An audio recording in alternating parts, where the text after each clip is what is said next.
Hello students, welcome to EPG Pathshala. I am Dr. Savita Sharma from University of Delhi. Today we are going to talk on module optical coatings, reflection and anti-reflection under the paper Thin Film Science and Technology. So students, let us see what we are going to learn in this module. First of all, we are going to learn about what are optical coatings. So first of all, we'll have an introduction on why they are called optical coatings and what they actually are.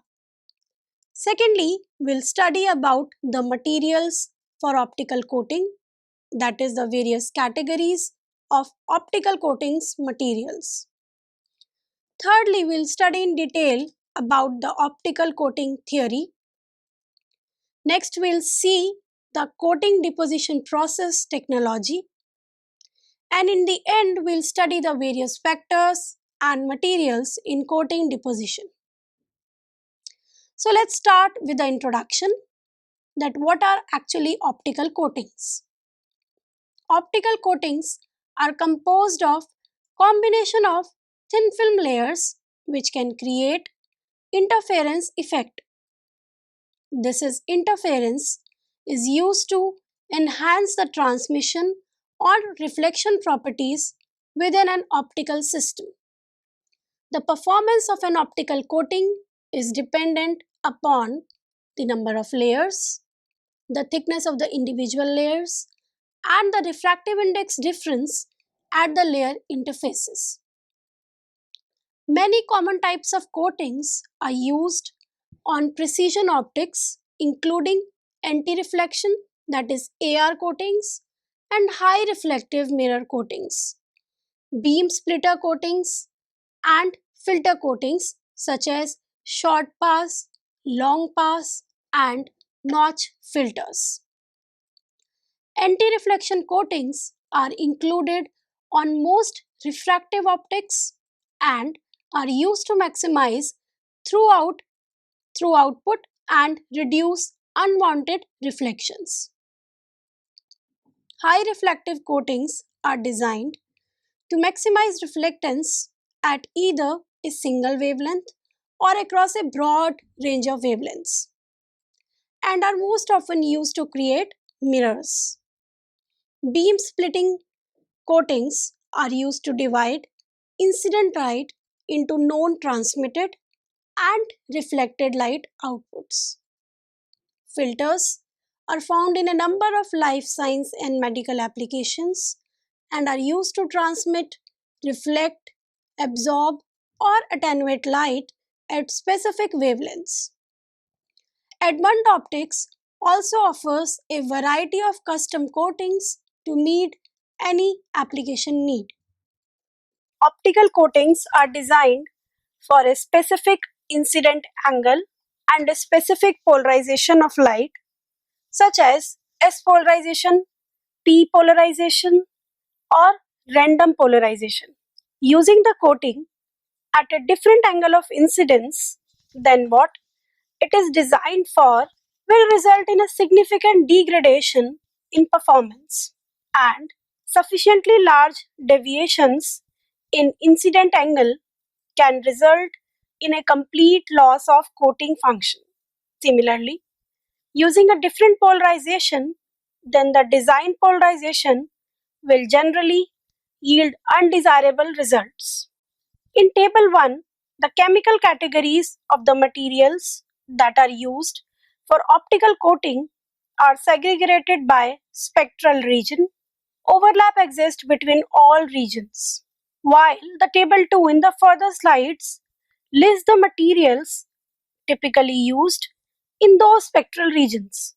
These pure, that is unmixed compounds represent selections distilled from dozens of potential materials according to required thin film layer properties such as transparency, mechanical properties, environmental durability, and ease of deposition.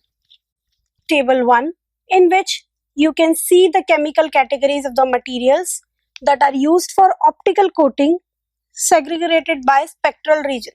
With the exception of the fluoride compounds and lanthanum titanate, these materials are typically deposited by E-beam evaporation or by sputtering from targets. Fluoride compounds and many of the oxide compounds can alternatively be evaporated from resistance heated sources. Because of chemical stress and process incompatibilities, layers from the oxide and fluoride chemical classes are generally not combined in a coating. The exception is with UV coatings, where layers are thin and the material selection of transparent materials is small.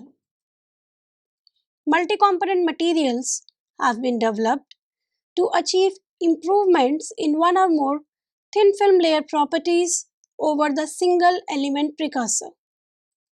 Examples are doped fluorides and oxides and mixtures of two or more similar materials. Mixed and doped starting materials can be obtained or modifications can be accomplished during evaporation or sputtering from separate sources of materials. Layers of fluorides and sulfides or selenides are combined in LWIR coatings. The table 2, which segregate the materials according to their mean, high, intermediate, and low refractive indices within the spectral ranges of greatest usefulness as limited by absorption. Refractive index is a property of key importance in multilayer coating designs for AR, edge filters, polarizers, laser reflectors, and spectral filters. So table given here, table 2 shows the typical optical coating materials characterized by spectral region and refractive index include pure formulations and no mixtures. Deposition and growth of thin films of these materials to build optical coatings is accomplished by one of the many variations of two main physical vapor deposition processes. Number 1, evaporation and sputtering. Deposition of films of metal oxide compounds by evaporation or by sputtering can proceed from a preparation of a compound as a starting material or from the base material and subsequent reactive oxidation of the final desired composition. The non-oxide materials in table 1 generally start and end with similar compositions. The data tables that follow this article provide suggested deposition parameters. Let us now discuss in detail the optical coating theory. Coatings control the reflection and transmission of light through the mechanism of optical interference. When two beams propagate along coincident paths and their phases match, the spatial location of the wave peaks also match and will combine to create a larger total amplitude. When the beams are out of phase, that is 180-degree shift, their overlay will result in a subtractive effect at all the peaks, causing the combined amplitude to decrease. These effects are known as constructive and destructive interference, respectively. The relations that dictate the total reflectance of a multilayer thin film structure are given in the equations given below from equation 1 to equation 4. You can see the matrix containing a row column of B and C, which is equals to pi varying from P equal to 1 to Q, and then there is a matrix 2 by 2 matrix having the elements cos delta P, iota sin delta P by eta P, iota eta P into sin delta P, and cos delta P. The entire term multiplied by another column matrix 1 into eta n. Let's call it as equation 1. Then delta P is given as 2 into pi into np into dp into cos theta p divided by lambda. This is equation number 2. Capital Y equals to C by B. This is equation number 3. From this we get the formula for reflectance, where R is equals to eta naught minus Y divided by eta naught plus Y into eta naught minus Y divided by eta naught plus Y, where Q is the number of layers, delta is phase term, eta is optical admittance of the layers, NP is the complex refractive index, TP is physical thickness of the layer, lambda is the wavelength, theta p is angle of incidence, and Y is the optical admittance of the stack, and obviously R is reflectance of the stack. While the wavelength of light and angle of incidence are usually specified, the index of refraction and thickness of layers can be varied to optimize performance. Changes in any of these will have an effect on the path length of the light rays within the coating, which in turn will alter the phase values as the light travels. This effect can mostly simply be explained through the example of a single layer anti-reflection coating. As light propagates through the system, reflections will occur at the two interfaces of index change on either side of the coating. In order to minimize reflection, we would ideally have 180-degree phase shift between these two reflected portions when they recombine at the first interface. This phase difference directly corresponds to a lambda by 2 shift of the sinusoidal wave, which can be accomplished by setting the optical thickness of the layer to be lambda by 4. Let us refer to the figure 1 given on the next slide for an illustration of this concept. You can see the figure 1 in which we can see a 180-degree phase shift between two reflected beams results in destructive interference, and as a result there is no reflected beam. Index of refraction not only influences optical path length and thus phase, but also the reflection characteristics at each interface. The reflection is defined through Fresnel's equation, which is the equation number 5, which provides the amount of reflection that will occur from the refractive index change at an interface at normal incidence. Now let us discuss about the design and engineering considerations. A thin film design is generated that includes the wavelength dependencies of the optical constants, refractive index, and extinction coefficient determined for the materials and deposition process parameters. Predicted performance is evaluated with respect to spectral coverage, incidence angle, surface shape, substrate temperature constraint, mechanical durability, and verification measurement. The starting form of the coating material and its preparation are selected based on deposition technique and thin film design. Some materials require preconditioning to prepare for smooth deposition at a constant rate and consistent deposition. The deposition process operational parameters previously determined for each material are programmed into the deposition controller along with the coating design. Deposition parameters coupled with the material behavior determine the physical microstructural properties of a thin film layer. Those film properties in turn determine the optical, mechanical, and environmental properties of each deposited layer. Now let us discuss the coating deposition process technology. The components of the deposition process from performance requirement to finished product are diagrammed in figure 2.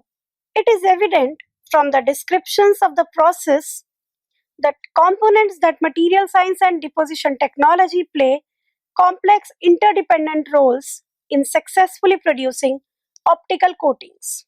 The figure 2 given here So in the figure 2, you can see that there is a coated product which comes out after deposition of a film depending on the film physical properties, that is the hardness, strength, adhesion, stress, durability, electrical conductivity. Before that, we have the requirements, that optical, mechanical and the environment design. Then for the preparation, we check form, purity, preconditioning. Then we need to find out the suitable material. Then we deposit using different techniques of deposition like PVD and CVD, as we studied in detail in our previous modules. Then we can vary the deposition parameters to get the accurate properties of the film required. Then we check the microstructure, that is the packing density and the crystalline state. Further, we study the optical properties, that is the refractive index, thickness, roughness. And finally, we get the coating required on our product. The next is the oxide compounds.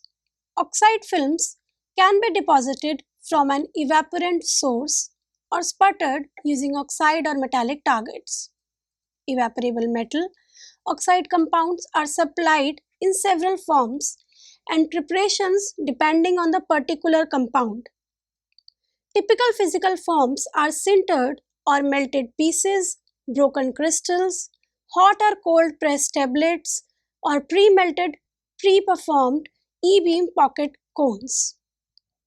Cold pressed and sintered preparation of tablets and pellets of various sizes are made from powder that might be combined with a binder and hot pressed in a vacuum or in an inert atmosphere.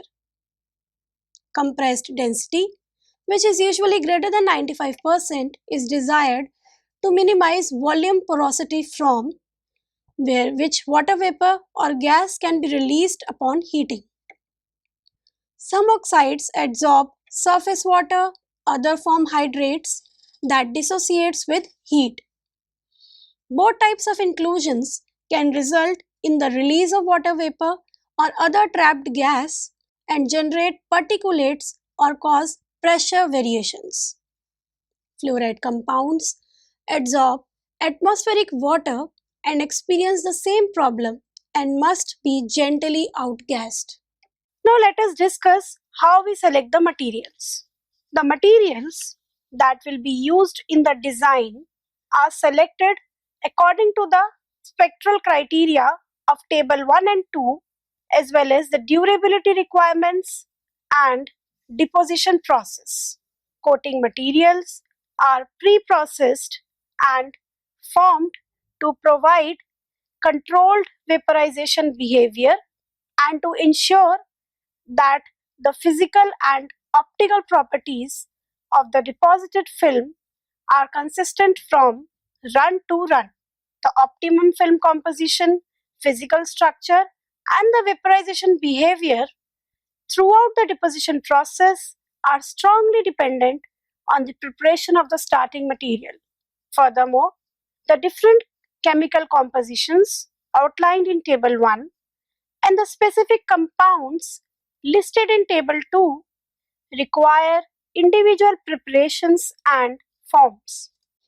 Film density can increase to near bulk-like values by increasing the growth energy of the add atoms or by changing the material composition to discourage singular growth dynamics. In preference to restoring or resorting to very high substrate temperature, to eliminate optical and mechanical instability, IAD is used to apply high energy to the film. In this technique, ions of low oxygen and argon impact the growing film, transferring the high kinetic energies, approximately 100 electron volt. Greater surface mobility and high momentum transfer result in high packing density.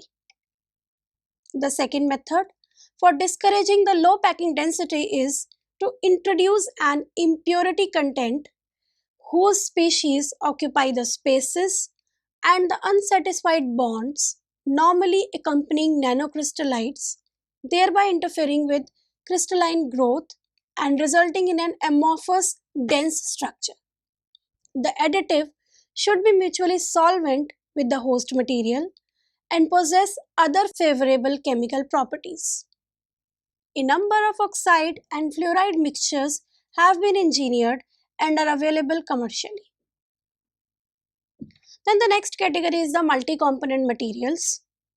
The higher evaporation temperature oxide compounds like zirconia, hafnia, and scandia are transparent to the ultraviolet light, as noted, but these materials present evaporation and optical problems.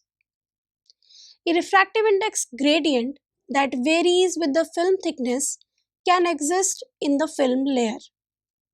Other oxide compounds in pure form suffer inconsistent evaporation behavior.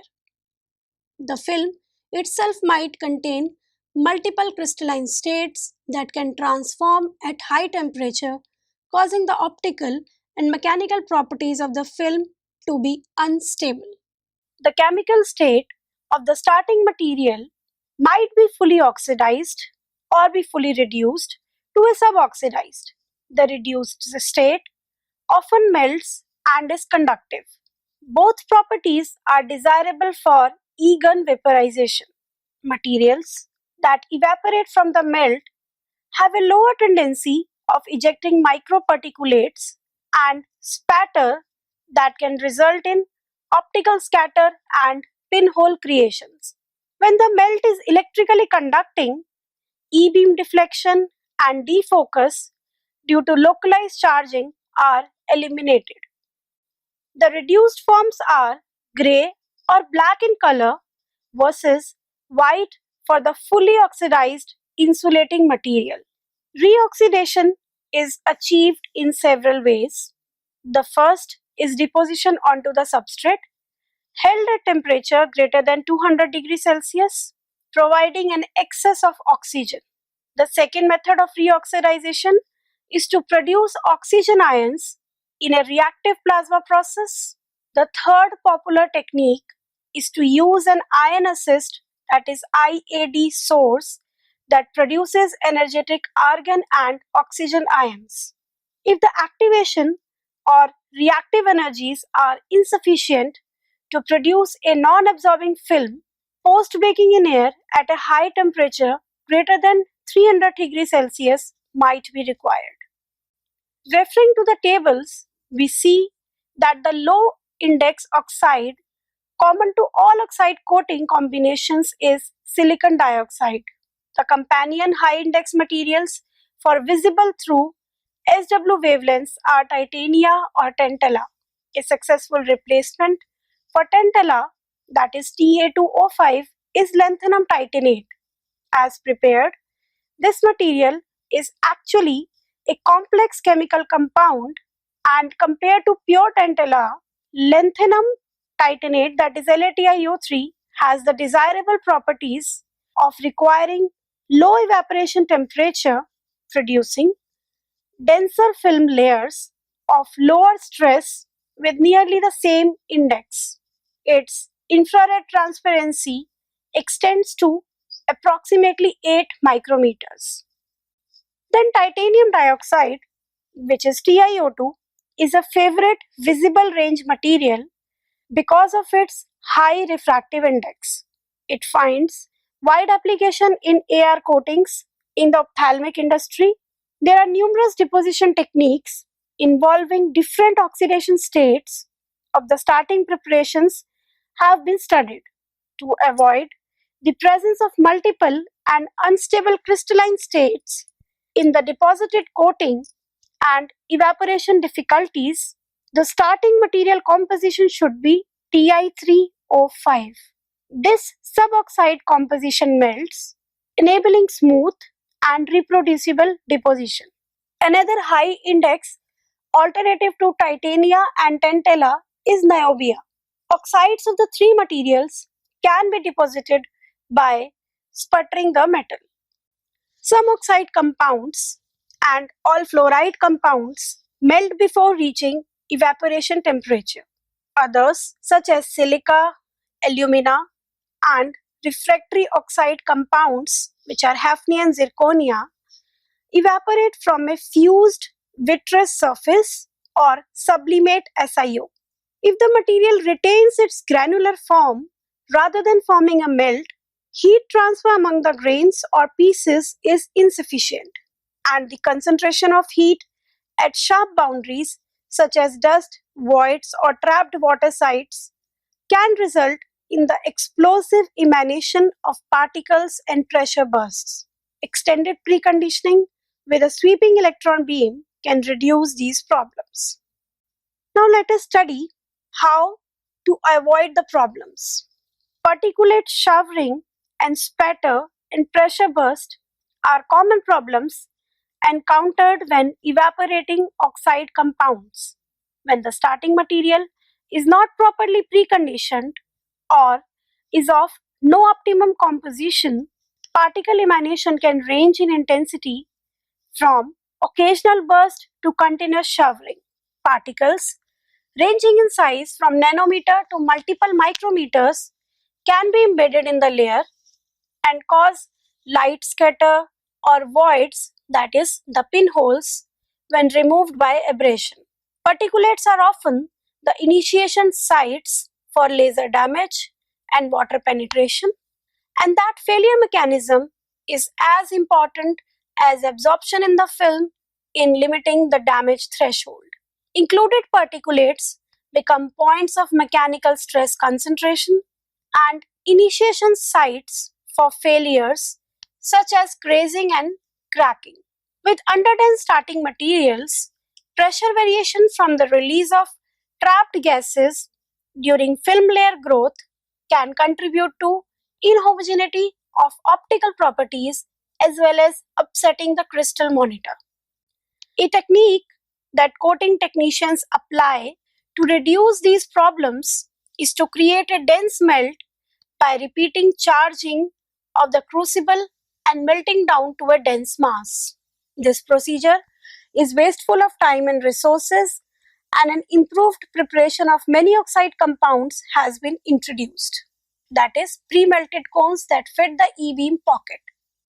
Now let us study how to control the nanostructural growth. A growth structure problem common to oxide and fluoride films is that of low packing density. Apart from a small number of exceptions, silicon oxide and alumina, thin films tend to grow with a columnar nanostructure unless special measures are adopted. The energy and chemical environments present during growth determine the nature and scale of the structure. When low energy is present, for example, at low substrate temperature, the arriving add atoms do not have sufficient mobility energy to nucleate continuous coverage on the surface. Lacking surface mobility, isolated islands nucleate nanocrystallites that then grow in thickness. Subsequent self-shadowing results in the growth of an open structure of columns that have greater diameters at the substrate surface and taper with height. Vapor incidence at large angles can also increase columnar spacing and exaggerate these problems. The porous structure is not only mechanically weak and soft but is permeable to moisture. Absorption of water on the walls of the columns increases the effective optical index and also changes intrinsic stress. Both properties are unstable to humid and arid exposure. Spectral shifting and stress-induced failure under varying humidity conditions are evidence of underdense layers. The next category are the sputtering materials.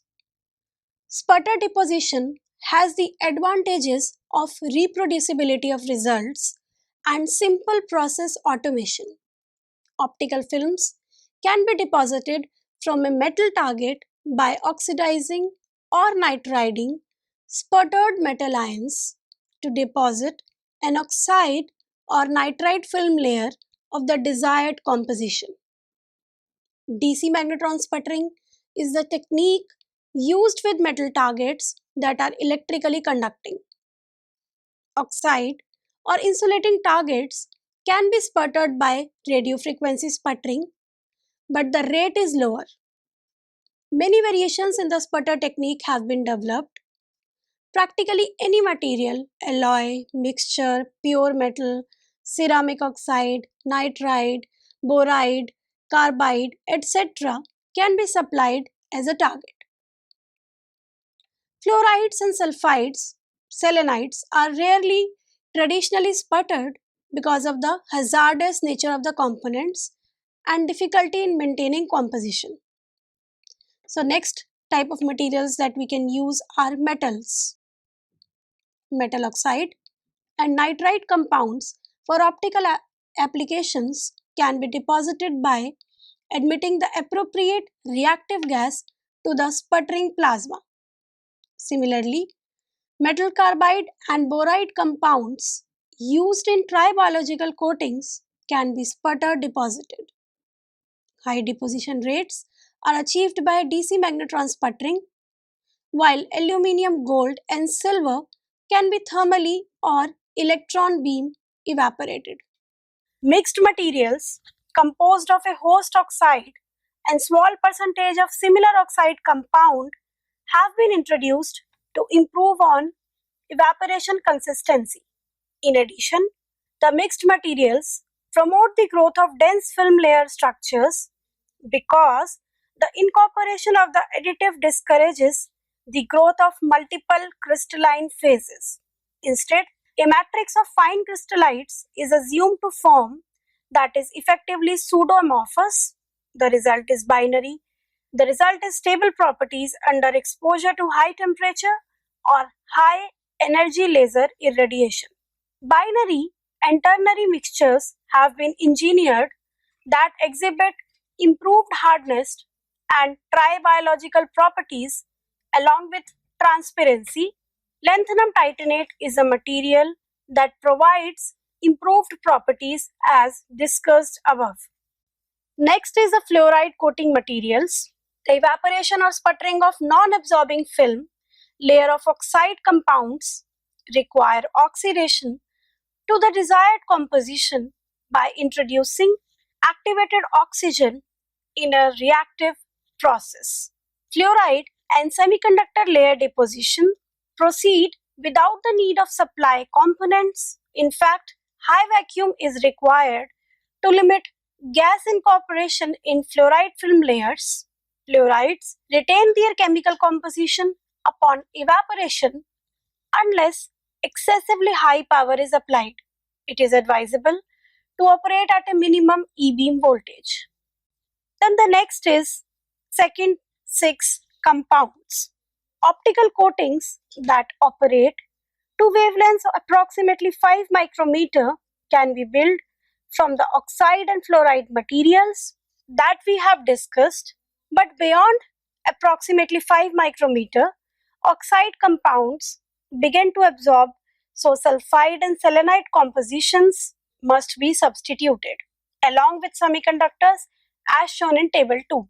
A handful of fluorides are also unseeable up to the limit imposed by thickness dependent tensile stress level. Semiconductor materials. Thin film photovoltaic solar cells using materials alternative to silicon are being produced. Power generating efficiency is available that is competitive with that achieved by amorphous thin film silicon. Thin film layers of direct bandgap semiconductors such as cadmium sulfide, zinc sulfide, cadmium telluride, and multi-compositions are used to construct the absorb layers in photovoltaic cells on glass or flexible substrates. Multi-junction cells can be constructed by varying the band gaps of the semiconductors to extend their spectral sensitivity. Evaporation of cadmium sulfide, zinc sulfide layers is well established technology. Co-evaporation or sputtering is used to deposit the CIGS layer, for example layers of photovoltaic CDS, zinc telluride and cadmium telluride can also be grown from a chemical bath in another construction process. Transparent conducting layer is applied over or under the absorber semiconducting layer within the stack that makes up the solar cell. depending on its character, that is its donor function or acceptor function. The next is the transparent conducting oxides. Solar cells of all compositions and constructions require a transparent conducting layer as one electrode.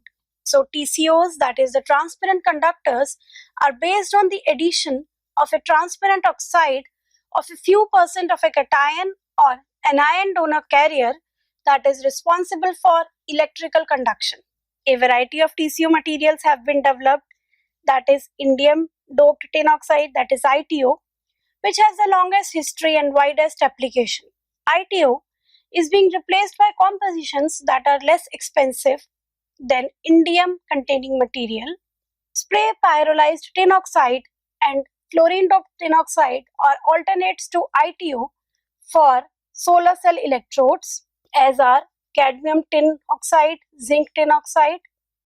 Zinc oxide based formulations and reacted target of these materials are receiving attention currently.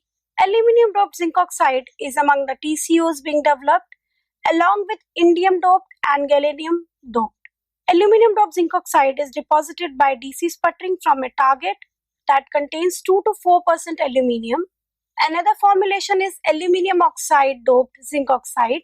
AZO films are more transparent than ITO films, but they are less conductive, and the material costs are 1/3 to 1/5 of those of ITO. The lower conductivity is not an issue with transparent electrodes on solar cells. The deposition on cold substrates and easier patterning procedures are further advantages of aluminium doped zinc oxide over indium doped tin oxide. So students, let us now summarize what we have learned in this module. First of all, we had an introduction about what are the optical coatings. Secondly, we studied in the depth and in the detail about the materials, various materials which can be used for optical coating. Then next we studied the various categories of optical coating materials, and depending on what application we use which materials for the optical coating. Then next we studied in detail about the optical coating theory. Then we studied in detail about the coating deposition process technology and the various factors and materials involved in coating deposition. Thank you.